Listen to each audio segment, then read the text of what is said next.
Hello বন্ধুরা, চলছে আমার কুকিং টাইম। আজকে তো তোমরা দেখলে কত দেরি করে আমি রান্না শুরু করেছি। তো আজকে পুজো করে সব কিছু করতে দেরি হয়ে গেছে। তো তার মধ্যে দুটো কড়াই বসিয়েছিলাম। তো দেখো রান্না হয়ে গেছে, বড়ি দিয়ে কলমি শাক হয়ে গেছে, সর্ষে দিয়ে ডাটা এটাও কমপ্লিট, মাছের ঝোল অলমোস্ট হয়ে আসছে, মশলাটা কষাচ্ছি। এই যে মাছ ভাজা হয়ে গেছে, এই যে মাছ ভাজা হয়ে গেছে, মশলাটাও কষানো হয়ে গেছে। এদিকে ভাত বসিয়ে দিয়েছি, এই যে ভাত। তো শুধু এখন হচ্ছে মিলেটটা বাকি আছে, মিলেটটা করে নেব। তো মাছটা হলে পরে তারপরে হচ্ছিল মিলেটটা কষা হয়ে গেছে।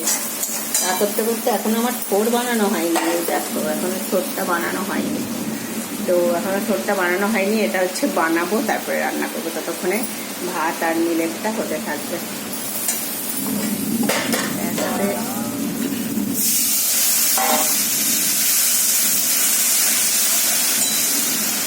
চলছে আমার কুকিং টাইম।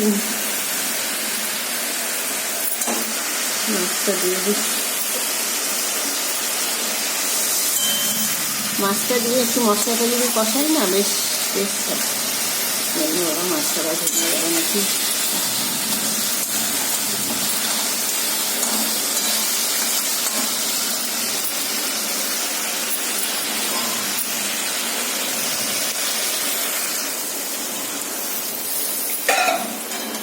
তো এই হয়ে গেল, মাছের ঝোলটাও রেডি, অলমোস্ট হয়ে গেল।